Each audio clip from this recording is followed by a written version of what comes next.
Se tem uma coisa que está fora de moda, é envelhecer. E a gente percebe isso com mais força conforme vai ficando mais velho, obviamente.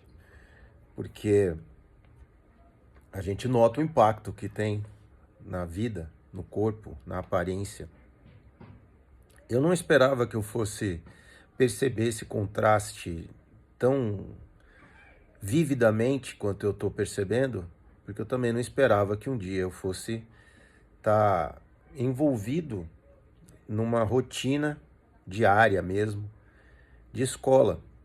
E aqui na escola que eu trabalho, eu tenho a oportunidade de ver crianças que vão dos 6 anos de idade até os 13, 14 anos de idade.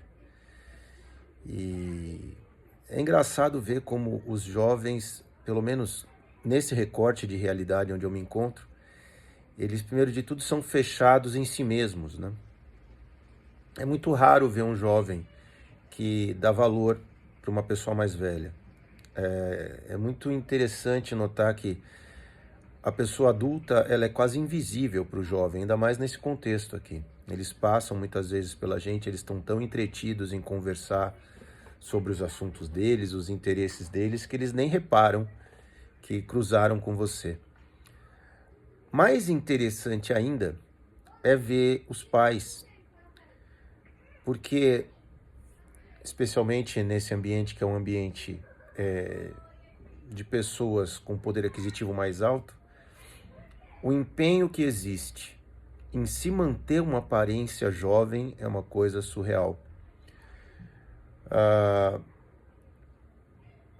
De repente alguém poderia falar, mas qual que é o problema da pessoa querer se manter mais jovem?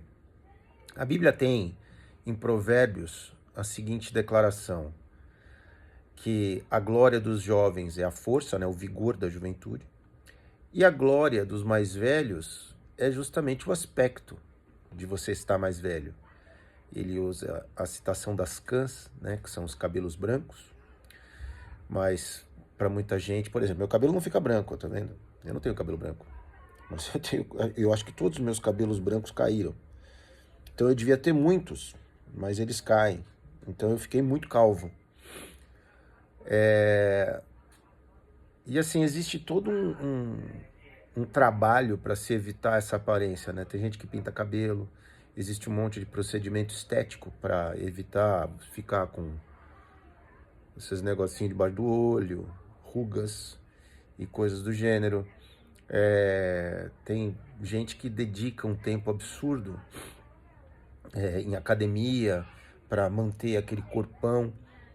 E lógico que você vai encontrar pessoas que fazem isso estritamente pela questão da saúde. Mas a grande maioria, arrisco eu dizer, sem querer ser preconceituoso, julgamentoso, estão atrás de manter o frescor, essa ideia, né, de que a glória do jovem é o vigor, é essa aparência jovem, essa força, esse tônus, né, natural da juventude. E por que eu estou falando sobre isso? Porque essa tendência que a maioria de nós tem de querer evitar o envelhecimento, de alguma forma eu arrisco dizer que está relacionado com o medo de se comprometer com a verdade, com a realidade, com a disposição pelo sacrifício. E isso tem um impacto muito perceptível na nossa vida, na nossa sociedade, na cultura em geral, o quanto a gente vê de mediocridade, de materialismo, dessa coisa individualista, egoísta, porque tá todo mundo obcecado, ou a maioria de nós acaba ficando obcecado por essa ideia de curtir a vida doidado até o último suspiro. Eu não vou dizer que para mim é fácil envelhecer, porque o envelhecimento ele tem essa característica de que você vai perdendo muitas vezes o ânimo para certas atividades e você já nota que o seu corpo não tem a mesma performance que um dia teve e você começa também a perceber uma ou outra coisa já não funcionando como um dia funcionou. Mas que novidade existe nisso? A vida, essa que a gente está vivendo nesse corpo, tem prazo de validade. Ela vai acabar, não tem jeito. Um dia, todo mundo vai morrer. E o processo que vai do dia que se nasce até o dia que se morre é um processo de certa forma, deterioração, né?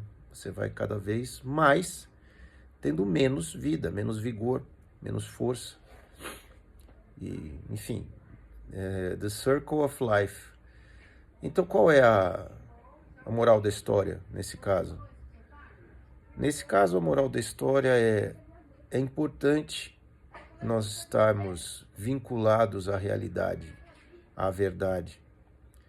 E a realidade é que o envelhecer deveria ser algo que a gente abraça com dignidade e com a disposição de que, apesar dos jovens, por exemplo, muitos deles não darem valor para isso, especialmente quando eles estão num ambiente entre jovens e um ambiente que seja mais mundano, digamos assim, ainda assim é importante quem tem idade, mais idade, né? Eu tô com 50, ter a disposição de dar o exemplo, de mostrar que envelhecer não é uma doença, né? Eu fecho aqui, inclusive, com um vídeo que eu vi do Jamie Foxx, falando que um dia ele comentou para uma amiga da filha dele que ele tinha 49 anos, e a menina fez assim, como se ele tivesse dito que ele estava com uma doença terminal. E a pessoa chega a ter uma reação de piedade, até de nojo. Fala assim, mas ela também vai envelhecer. E aí como é que ela vai lidar com isso, né? Então, essa ideia de que o envelhecer é algo que nós devemos evitar a todo custo, porque está implícito na nossa cultura, é uma grande mentira. A realidade é que a gente deve abraçar e aceitar esse processo sacrificial como um que serve de exemplo para inspirar quem está em volta a perceber o valor que existe em se ocupar com aquilo que de verdade importa. O que de verdade importa é mostrar que o que Jesus Cristo fez por nós e o que os apóstolos, os pais da igreja, replicaram, que é esse lance de sofrer no corpo as exigências da responsabilidade, dos compromissos, dos sacrifícios, pode fazer com que o corpo deteriore, mas o espírito, ele está voando, e esse é o nosso foco. Deus te abençoe.